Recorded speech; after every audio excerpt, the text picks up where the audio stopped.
Olá, pessoal. Eu sou Ana Paula Mendonça, sou bacharel em Direito, moro na cidade de Novo Hamburgo, no estado do Rio Grande do Sul. Então, pessoal, estamos aqui falando sobre a violência doméstica. Neste bloco, nós vamos tratar da violência doméstica contra o homem. Estamos aqui com a psicóloga Jéssica Fontoura. Tudo bom, Jéssica? Oi, Ana, tudo bem e você?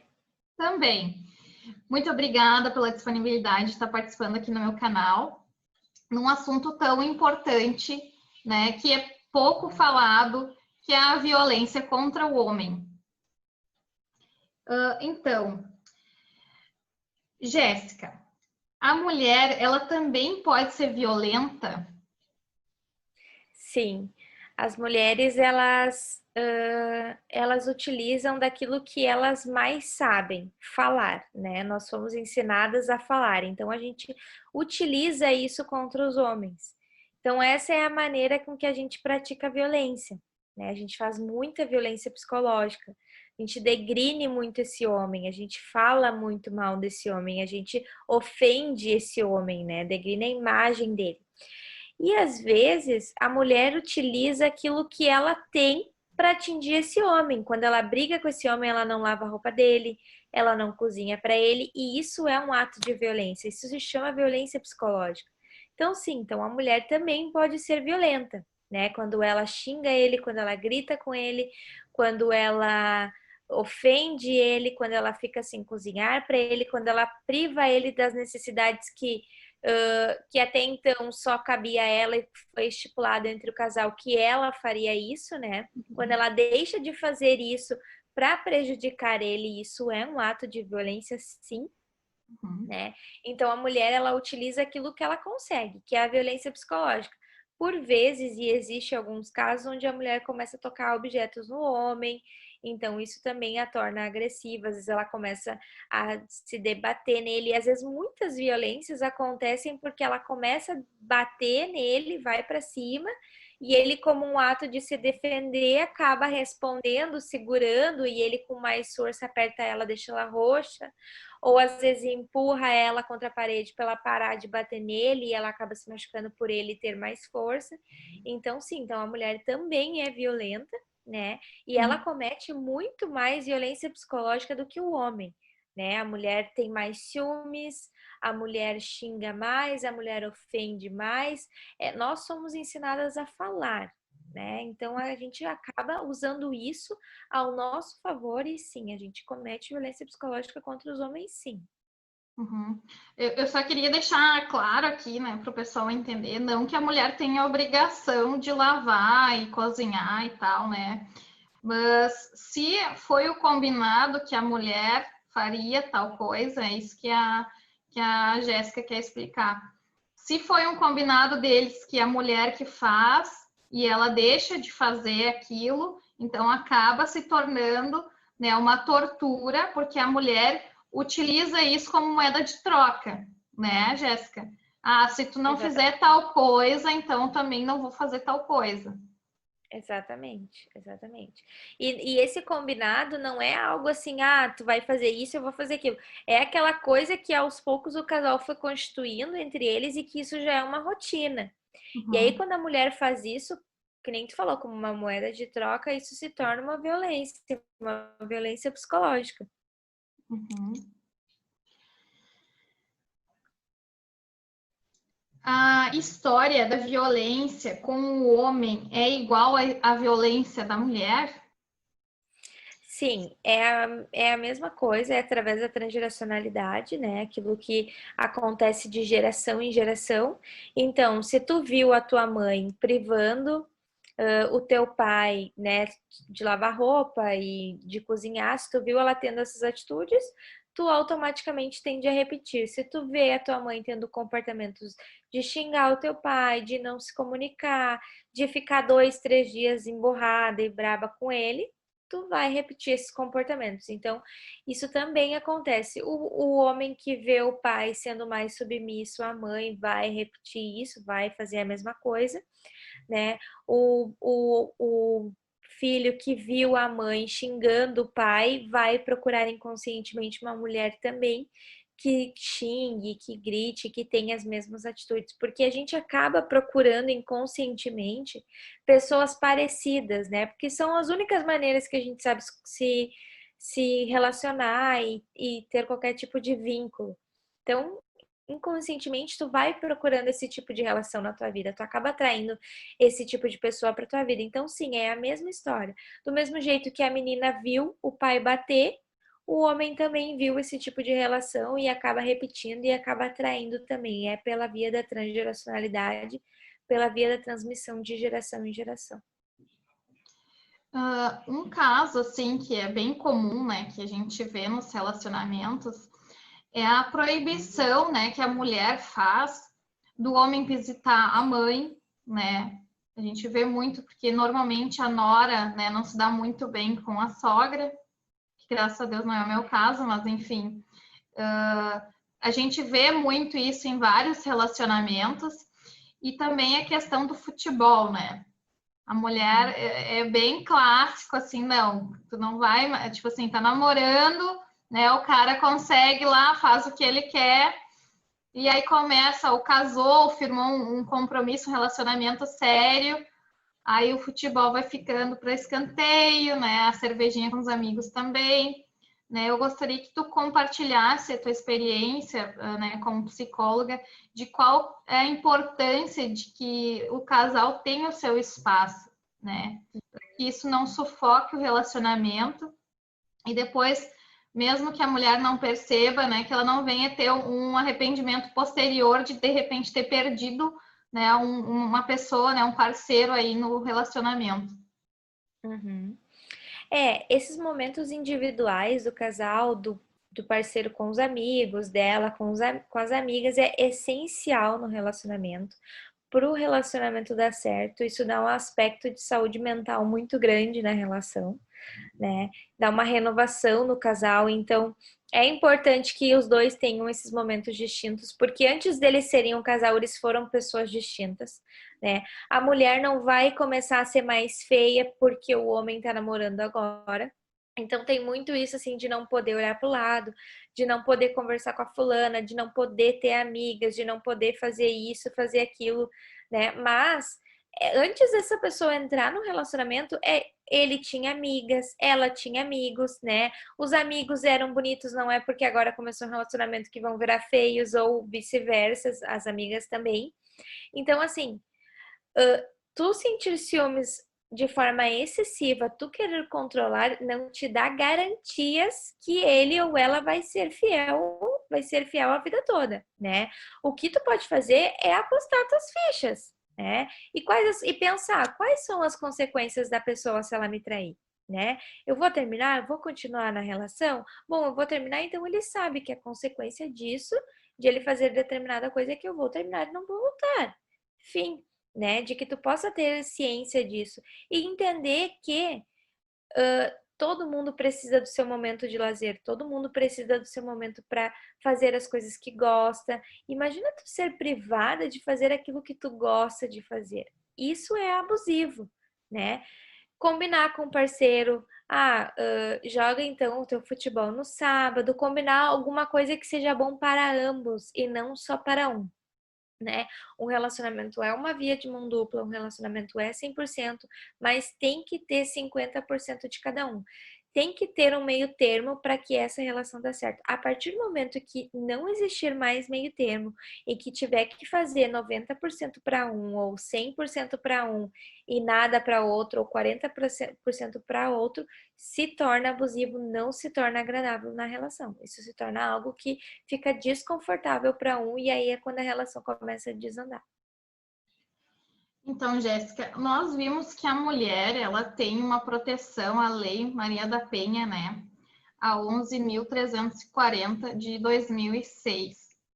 E, em contrapartida, o homem, ele não tem nenhuma legislação própria, devido, eu acredito, né, à dificuldade que os homens têm em assumir um relacionamento abusivo, né, até por certas piadas, ó, a polícia tá ligando, né? A gente escuta isso, ó, tua mulher manda em ti. E ele achar que aquele relacionamento é normal, né? Porque ele já vive ali num ciclo de amigos, né? Que acabam repetindo essa série de piadinhas, então ele acha que é normal, então, que a mulher comande o relacionamento, mesmo que ele internamente não aceite aquilo, mas, né, sem a plena consciência, ele acaba acatando diversas ordens diárias, né, em relação a até mesmo um certo medo que ele tem, tipo, se eu não fizer, fulana vai barrar o sexo, ou não vai lavar minha roupa, ou, né, aqueles primeiros contratos ali que eles fazem em relação, contratos não, acordos, né, que eles fazem em relação até as coisas diárias, né, mesmo no relacionamento, né. Então, na visão da psicologia, por que o homem tem essa dificuldade de buscar uma ajuda, de ir na delegacia e dizer eu tenho um relacionamento abusivo, ela me agride? Uhum. Desde sempre, a mulher sempre foi vista como algo frágil, né? A gente era colocada numa posição onde a gente tinha que cuidar do lar, onde a gente tinha que ter filhos, e esse era o nosso papel. Depois então, do movimento feminista, foi que as mulheres começaram a ter os seus direitos, direito de votar, direito de trabalhar, direito de ir e vir. Desde este momento, então, desde este marco, a gente começou a ter mais direitos e as mulheres começaram a ser mais vistas na sociedade, né? A gente começou a se inserir de uma maneira muito forte na sociedade. E aí, a partir disso, a gente começou a ir atrás dos nossos direitos.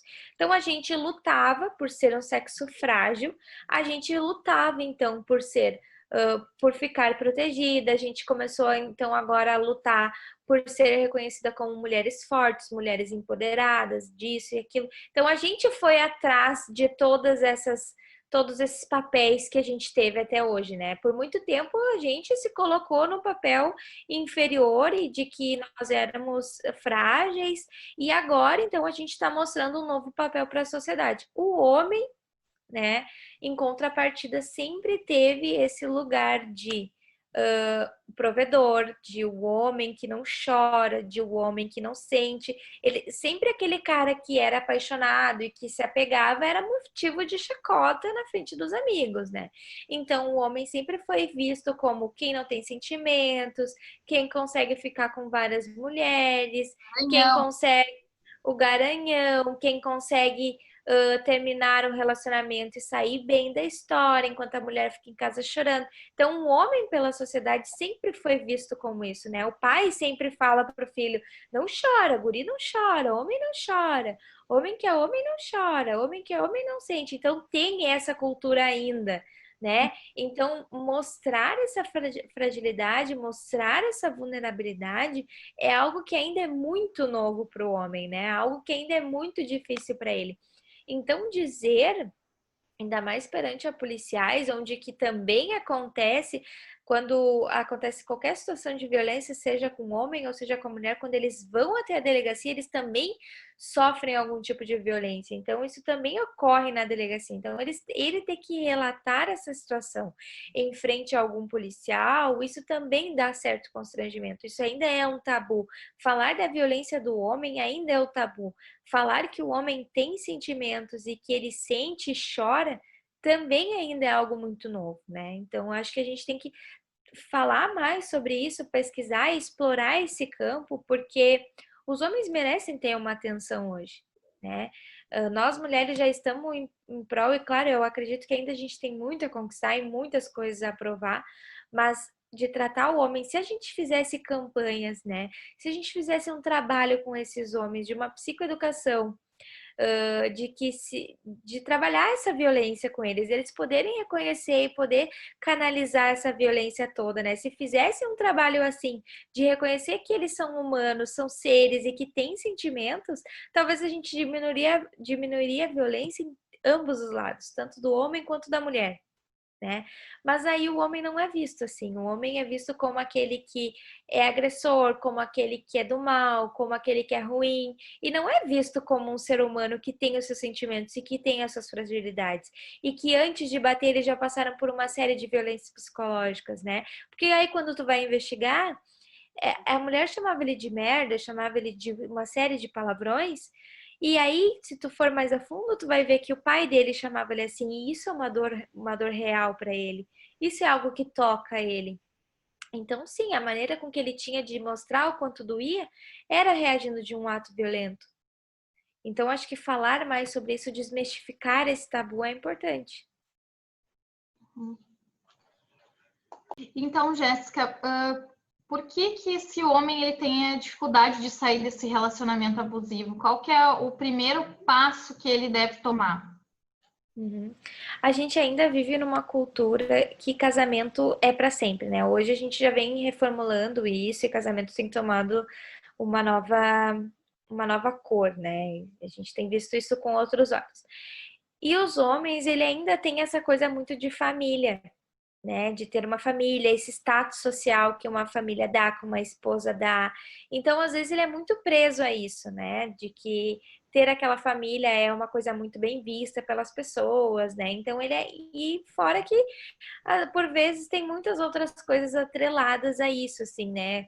Do que as pessoas vão falar, como vão julgar, e às vezes tem muito poder econômico, né? De ter que dividir bens, ter que dividir as coisas. Então, muitas vezes eles ficam dentro desse relacionamento e acaba tendo amantes, acaba, né? Às vezes não se tem mais relação, mas continua junto pelo fato do status social, da família, né? De não ter que comunicar a família que não tá mais dando certo essa relação.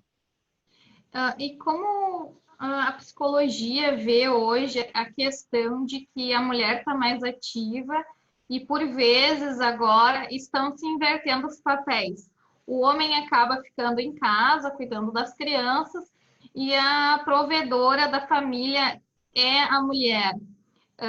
Quais os tipos assim de preconceitos ou o que que isso pesa na parte psicológica dos homens hoje, assim? Uhum. Essas são as novas configurações, né, que então a gente está vivendo. A mulher cada vez mais empoderada e mais tomando seu lugar e seu papel na sociedade. E, na verdade, essas combinações entre o casal, enfim, eles combinam e fazem aquilo que eles se sentem à vontade para fazer, né? Mas o homem, sim, recebe muitas represálias, né? E quando eu falo dessas represálias, ele recebe tanto do amigo quanto da amiga. Então, essa violência e essas críticas e julgamentos vêm dos dois lados, né? A mulher também não entende como esse homem ficou nessa posição, né, de ser dono de casa, ser dono do lar, e o homem também não, né? Por vezes, então, essas críticas vêm de ambos os lados, não é só do homem, mas da mulher também, porque a mulher olha e diminui esse homem por tomar essa posição, né? E quando ela faz isso, ela também faz isso com o sexo feminino, porque ela quer dizer que então quem fica em casa é um sexo mais frágil, é alguém mais frágil, né? E Uhum. aí isso também se torna algo violento. E tu Mas acredita então, que isso tem a ver com a questão do homem, então, tá invertendo esse papel, por isso que ele acaba sofrendo, então, de certa forma, agressões da companheira por ele estar na posição submissa? Ou isso é relativo? é relativo, assim, não tem como dizer em dados se isso é verídico ou não, se ele acaba sofrendo violência por estar em casa, não tem. Acontece em alguns casos onde a mulher acaba tendo um, um poder aquisitivo maior, mas não é em 100% dos casos.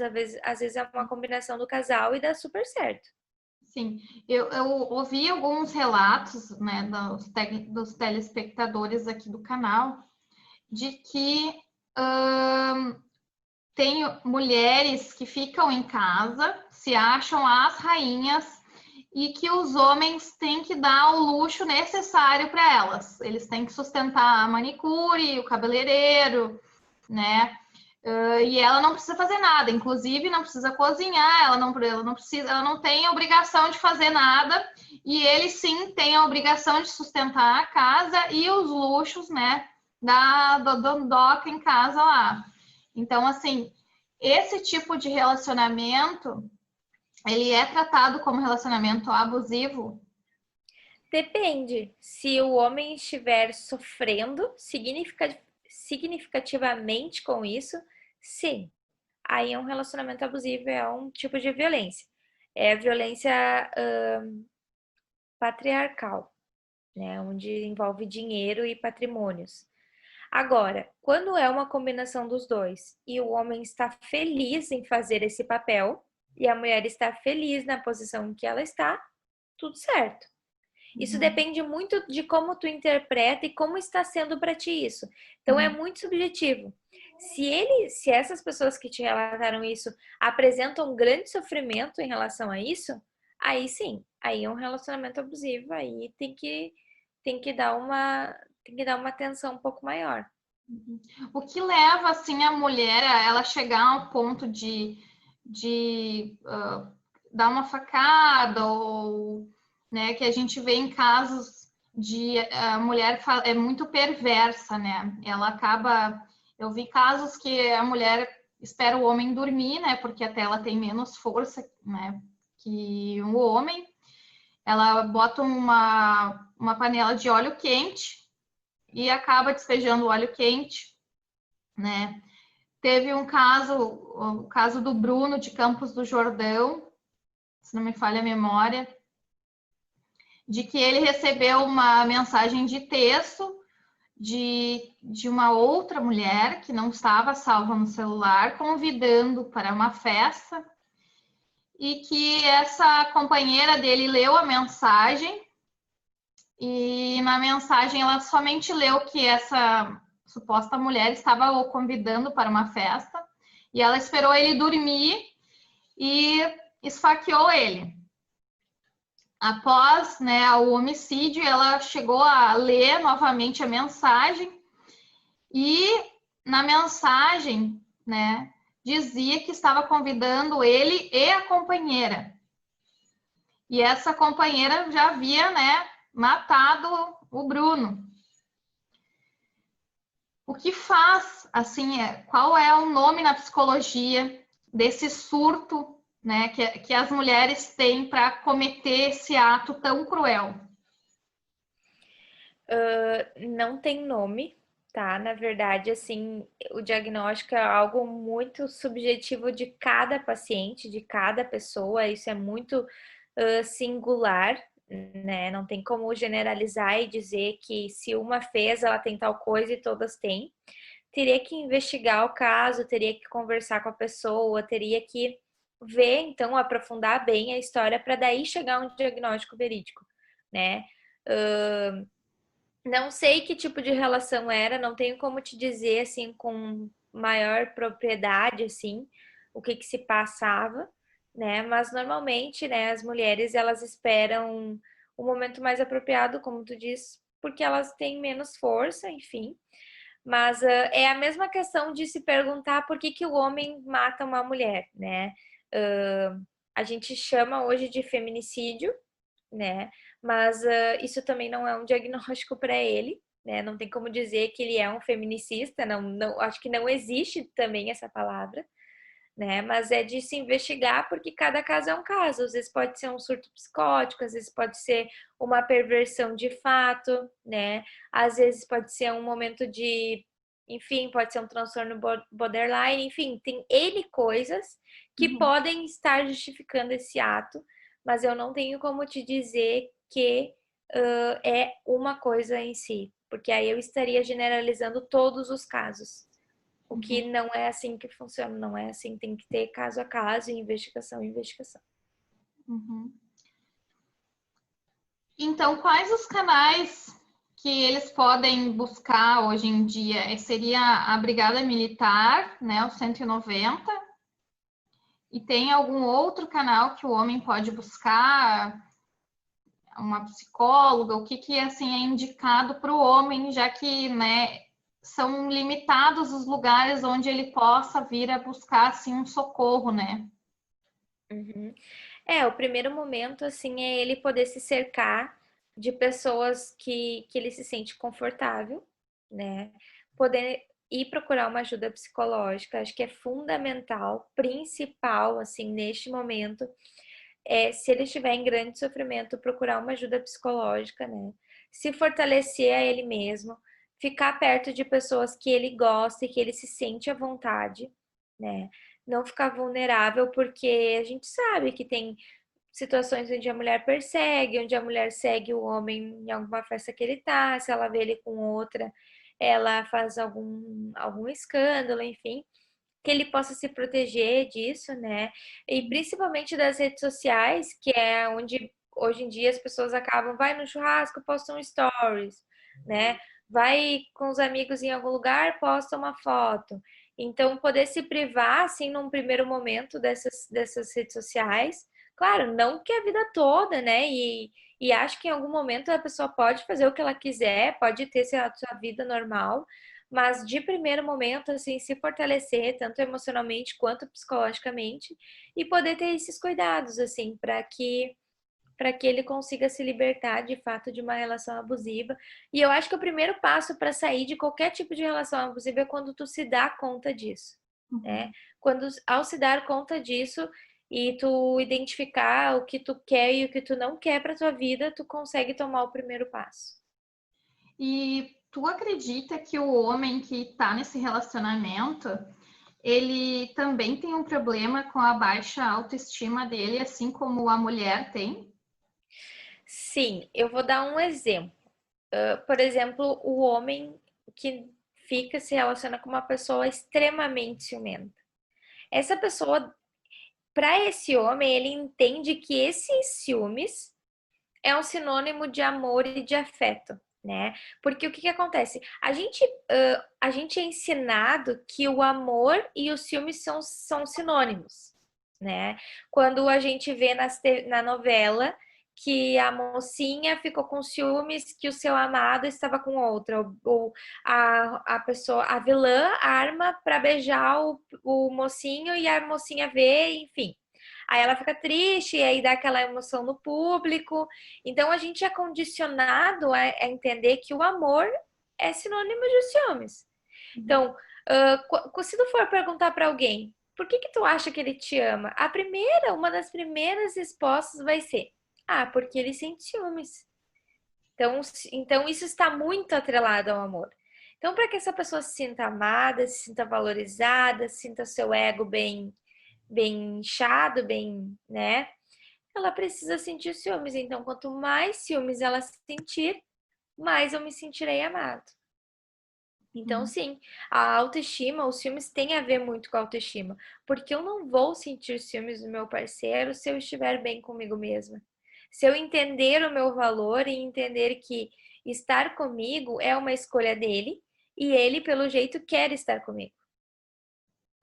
Sim, com certeza. Muito obrigada, Jéssica, por estar aqui mais uma vez no meu canal, agora falando sobre a questão do homem. Espero que esse vídeo possa ajudar muitos homens que estão passando aí por um relacionamento abusivo, né? Te agradeço mais uma vez a paciência e a disponibilidade. Muito obrigada. Imagina, eu que agradeço pelo convite. Qualquer coisa eu estou à disposição, né? Se alguém quiser entrar em contato comigo para saber mais ou para falar mais, me coloco à disposição aí. Eu vou deixar então as redes sociais da Jéssica Fontoura abaixo do vídeo, tá, pessoal? Não se esquece de inscrever, de deixar o like e ativar o sininho. Muito obrigada, tchau! Tchau!